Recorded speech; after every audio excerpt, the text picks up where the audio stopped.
Hey there, Seeker. Have you ever wanted to learn to read tarot for yourself? Well, your initiation is here. What you've just seen is a sneak peek of my immersive Learn Tarot journey, The Initiation, where you'll have the opportunity to learn the art of intuitive tarot from me. It's a media-rich course guides, it's full of videos, interactive online learning modules, practical activities, self-reflection, and direct access to me. So I'm going to be launching this out there into the world on the Leo new moon. I'll be having a new moon unveiling, so I'll be sharing a lot more detail about that coming up. For now, I'll put the playlist to my latest video series up here, and just to let you know, you can find me on Facebook, Instagram, and on TikTok. All the links are down below, including the link to my website should you want to arrange a personal reading or healing for yourself. But for now, I am wishing you so much love and magic for your week ahead. Let's go to your reading. Hi there, Leo. Welcome back to Wild Lotus Tarot and to your weekly intuitive reading for July 19th through to the 25th. Leo, I hope you're doing really well. Let's check out what may be on the cards for you for the week.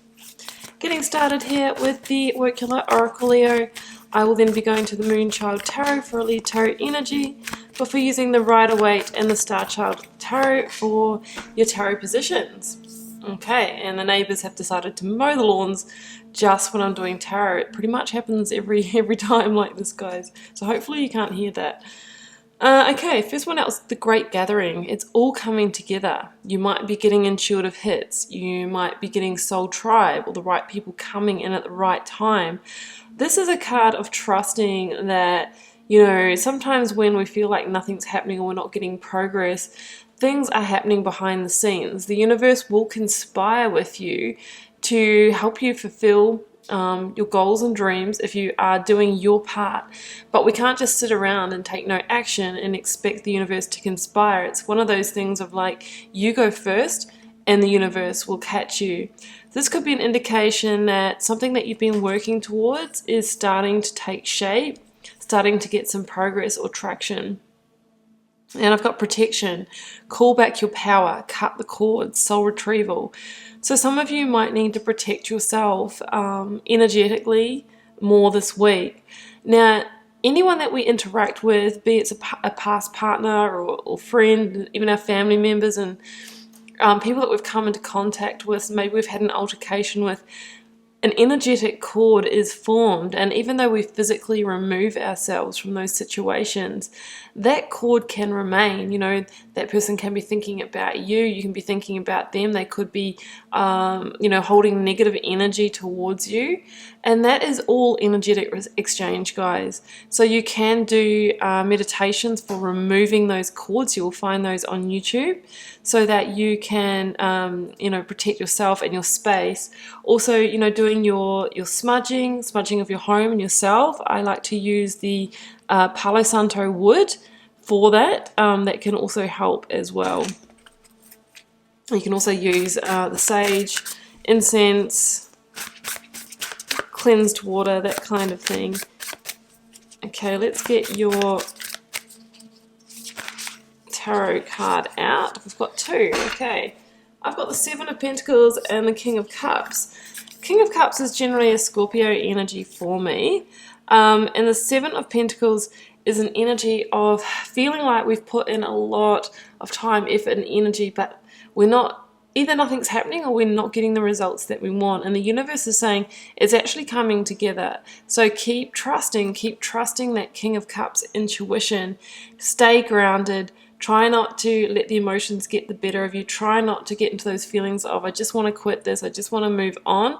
The universe is saying hold on, because, you know, good things can take time. The Seven of Pentacles can be about, you know, having patience as well. So let's see what this might relate to, Leo. Bringing in the energy of the recent past, I've got the Moon. Okay, it's Pisces in the Major Arcana. Current or focus energy, please, for Leo. That one. Five of Wands. Yeah, there is a sense of feeling conflicted here. Outcome is the Tower. It's in reverse. I like to see that in reverse. 5 of Swords at the bottom of the deck, guys. So we have some challenging aspects here. There's no good or bad, but there is challenging aspects. I've got the 8 of Cups. I've got the 5 of Cups. So you got 3 5s. That's your angel number. And I've got the 8 of Wands here. Okay, let's get another one. 9 of Pentacles.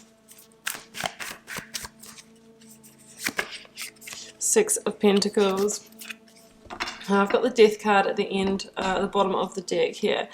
Yeah, so, you know, strongly feel that some of you guys have gone through some kind of pretty significant ending. Death card, or it's called Transformation in this deck, is also the card of Scorpio. So you've got 2 hits of Scorpio here. You could be having a situation come to an end with a Scorpio. And I see that this ending has played out to shift you dramatically in your life, guys. The Tower with the 8 of Wands is very sudden, dramatic movement.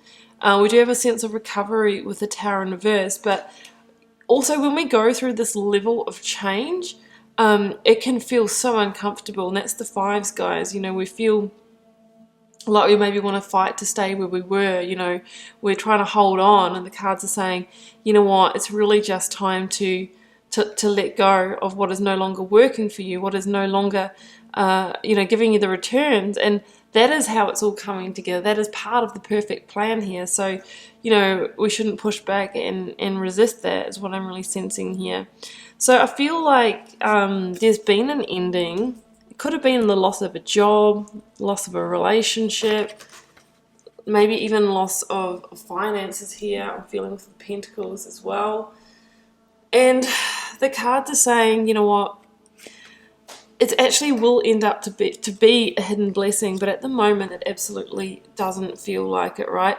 I feel like with the Moon card, you know, this could have been in the pipeline for a while and you were the last to find out about it. For example, if it's in the workplace, there could have been rounds of redundancies going on, and there would have been people that were privy to that information, but of course, you know, you're the last to find out when that's communicated to you. You know, that the Moon can be about things happening behind the scenes, and, you know, all of a sudden that is revealed to us. It's revealed to us in an ending. Same with our, you know, a relationship. Our partner could have been sort of planning that for a while.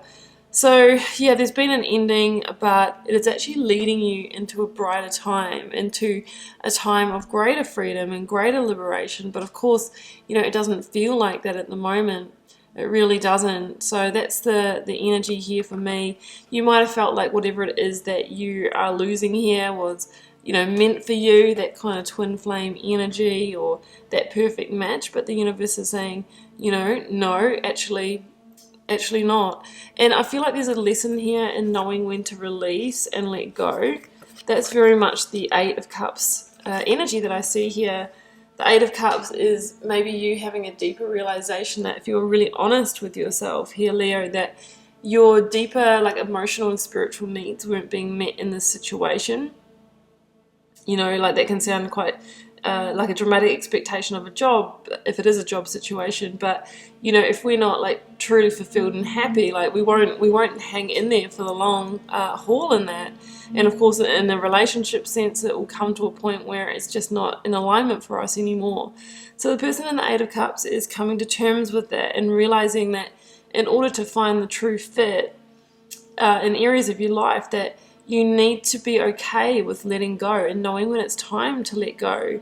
It's when we, you know, begin to fight for things that are no longer in alignment with us that the universe escalates the stakes and we start getting the Tower energy.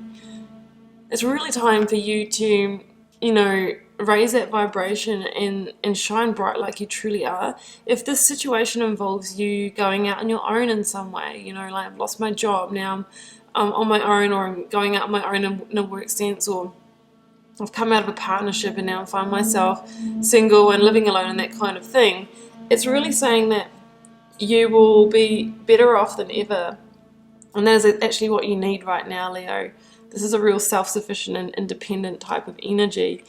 Now, the energy that we need to be mindful of is all these fives, right? We've got the Five of Cups, we've got the Five of Wands. I think I'm going to bring in the Five of Swords here as well. There goes the Two of Cups. So I do think this relates to partnership for a lot of you. Now, the fives in tarot is conflict energy. It can also be, you know, well, there's all different levels here, guys, but the five is the middle between one, the aces in tarot are the new beginnings, the tens are the completions or the endings, and the fives are the middle, and they often represent a decision point. And it's really what we choose when we're in the energy of the fives that determines the end point that we end up at. So where you are right now was a result of what you've chosen in the past, and what you choose right now, Leo, is going to determine where you head in the future. So if we keep choosing situations that are not fulfilling, have had its time and that kind of thing, that's often when we end up at a Tower or at a Ten of Swords or something like that. So it's about making smart decisions and releasing what's no longer working for you. This situation is most definitely consuming a lot of your personal energy, and of course that can lead to burnout and sickness and that kind of thing. The Five of Swords says to me that whatever we're fighting for here, we're fighting a bit of a losing battle, and the victory is in knowing when to retreat your energy, when to walk away before things begin escalating, right? Five of Wands is more petty conflict. Five of Swords, the stakes get a little bit higher, the knives come out, the harsh words, the real bad arguments, that kind of thing. And the Tower is like another escalation again of like, well, you didn't really follow the signs, therefore we're going to conspire, you know, a situation here to really remove you from this. The Five of Cups can be the, you know, the sadness, sorrow, guilt and shame about what we feel we risk to lose here. But it's better to lose something that is, you know, holding this energy and open ourselves up to, you know, to true happiness than, you know, to stay in this kind of, to stay here. That's what I'm sensing. So if you do follow those signs there, Leo, you know, moving away, letting go. I feel like there was that ending, and then you've moved in and tried to fight for the situation. But what the cards are saying is that we need to accept that the Tower has fallen here, right? Tower's now in reverse, which is the recovery from it. The universe has conspired to take you away from the situation because it was no longer in alignment for you and your soul's journey and your karmic path, right? We want to, when the Tower falls, we want to move on. We don't want to try and patch it up and rebuild it, otherwise we end up, you know, back around at the same point, generally facing another Tower moment. And instead, the universe wants to shift you. Eight of Wands. This really is a card of big change, and it can be a card of heading in a completely new direction, right? The Eight of Wands for me is this card of doing a 180 in your life. Like, it looked one way, and then something happened here, and then all of a sudden, I'm on a totally new path with a totally different life. And the universe is saying, you know, it's all coming together, even though it feels like it's falling apart, but it's actually all coming together. That might be the title of the video, guys. And the Eight of Wands can often be like a last communication or message that really is that, you know, what you needed to hear to go, okay, yeah, and I'm going to leave the Tower to fall now. I'm not going to repatch it, because the universe is trying to settle the score. It's trying to balance things for you with that Six of Pentacles. It's trying to karmically balance, but by you staying in that situation, it can't do that, right? So the Eight of Wands is about change. It's asking you to embrace it. It's saying that your life could look quite different for the positive in a short period of time here. If we are, you know, listening to the signs and we are, you know, following them, it's saying, you know what, cut the cords, protect your energy, and start investing your time, effort, and energy into what really is going to bring you value, what is really going to make you feel good, and what is really going to make a difference to your life. Well, Leo, I do wish you all the best with it if this is your reading. keeping in mind is a general reading for the collective, and it's quite a specific message this time around as well.